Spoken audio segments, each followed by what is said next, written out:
In this session, we will discuss how to configure hourly pay and PTO hour schedules for Sage Intacct Construction Payroll. Let's take a look. So we're going to go directly into the payroll module. Again, at this time, it doesn't necessarily matter if you're at top level or entity level. It's all one standard list. So the three areas we're going to be focusing on is what's called hour types under setup, and PTO types and PTO accrual schedules.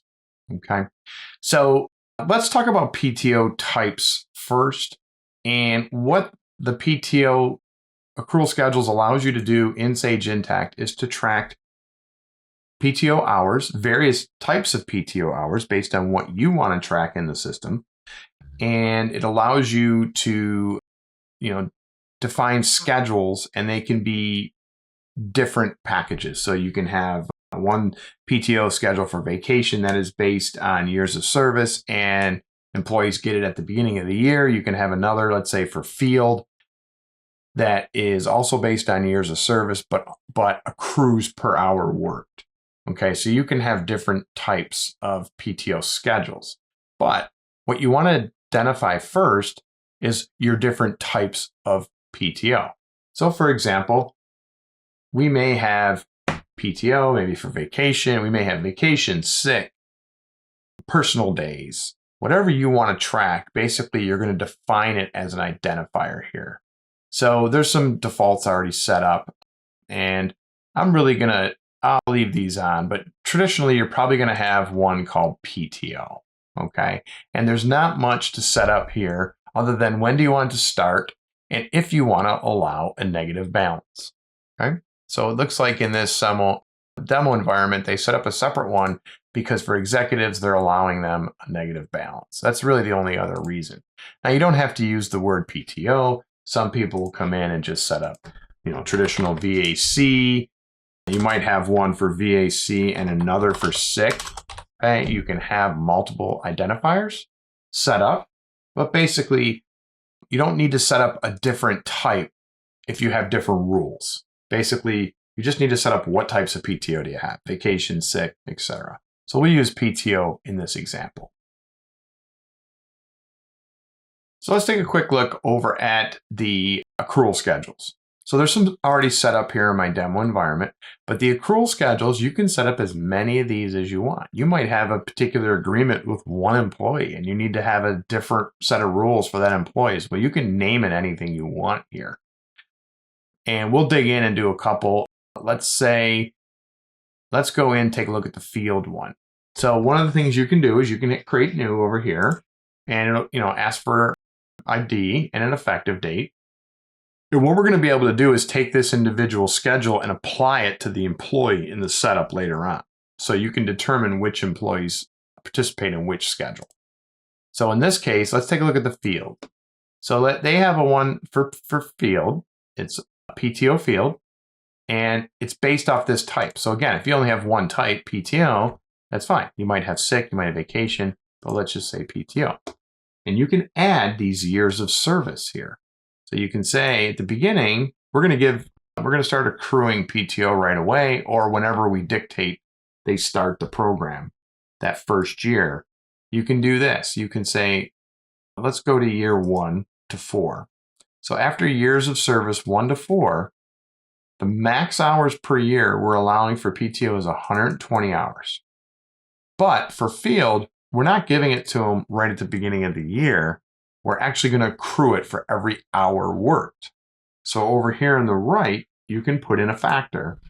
And we're going to get into hour types next, but basically which hour types do you have set up that participate? So if they work regular, or if they work OT or DT, they're going to accrue a factor of 0.0577 per hour worked. So that will come out to 120 if they work your standard 40 hours, 2 weeks a year, etc. So you can establish these accruals. So as they get their paychecks and their stubs, you're going to see these hours accruing throughout the year. And then you can have different steps. So 5 to 9, it goes to 160, and the accrual factor goes up. Okay. We are just accruing hours here, not amounts, anything like that. There is some different ways to do that in Intacct. check into a Q&A or look up some videos on how to accrue vacation hours. Excuse me, vacation dollars as well. But this is just strictly hours. Okay. So you may have maybe the same structure as far as years of service goes, but for admin or office employees or whatever, you don't do it based on hours accrued. You just give it to them at the anniversary. So what you can do is you can set up your own from scratch, or you can use the duplicate button. This button is very handy in payroll setup. I would recommend using it whenever you can. So let's do it in this scenario. Let's do a duplicate here. And let's create a new schedule for administrators or accounting or office, whatever you want to call it. Just be careful of your effective date because it will pre-fill today's date. So I'm going to go January 1. It is based on the PTO type. And there's my years of service. That's the same schedule. So I'm not going to change anything here. And I'm just going to click Save real quick just to get it listed.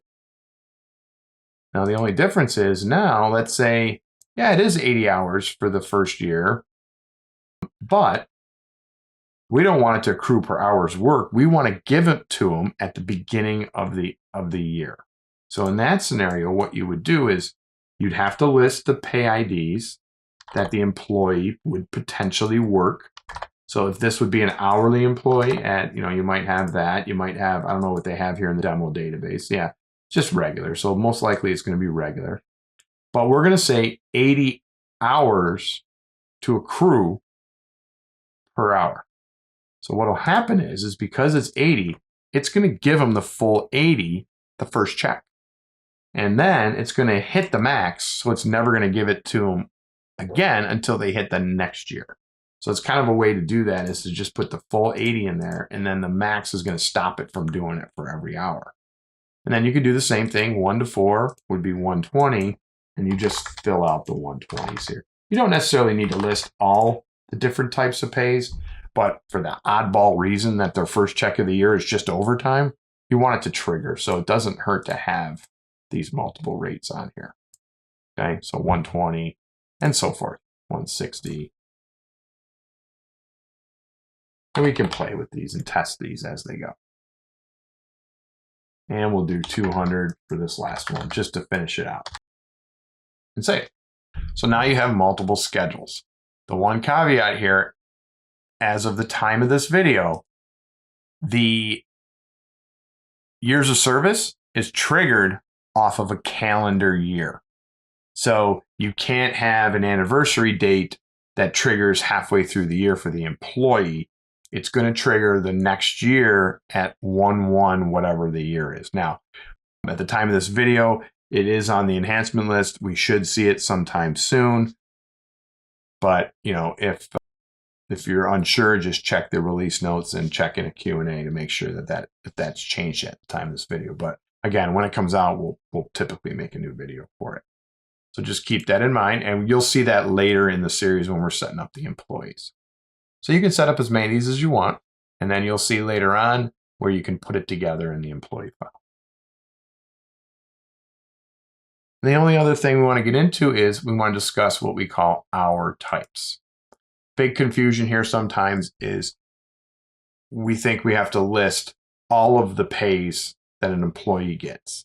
And you do not want to list all the pays here under hour types. The only pays that you want to list here are for pays that are based on per hour work. Okay, so these hour types require a quantity to be entered in the system. How many hours? Okay, and it's an hour. It's not a miscellaneous quantity, it's an hour. So things like bonus, reimbursements, commissions, that type of stuff that's going to be more traditionally flat amount is not going to be set up here. We're going to set it up in a later video under the pay modifiers. So the only thing you want to list out here are your different types of hour pay types that are based on hours worked, regular, overtime. You want to track holiday, vacation, sick. Those are traditionally hour type pays. Very easy to set up. You're going to give it an ID. This is what's going to show on the stub too. And basically, is it going to reduce your paid time off balances? and there is an area to send it over to the projects module. So just make sure you hit the drop-down list here, and then it already exists on the list.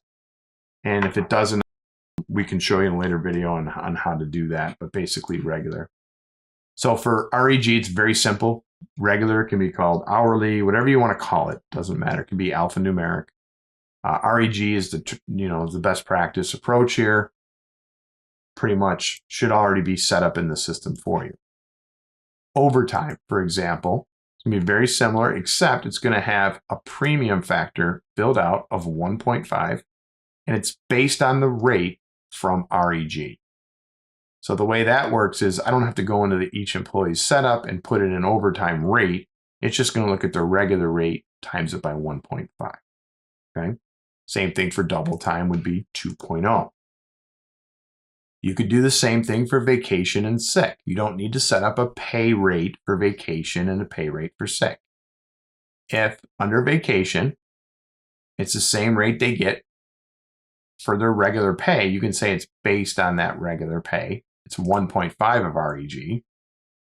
But we also wanted to reduce the PTO schedule. Okay. And then sick, we probably would have a separate one here for sick. So this is a bad setup. We probably will have a separate sick one because you might want to track a sick balance that's separate from your vacation balance. So that's the only thing that's really not set up correctly here.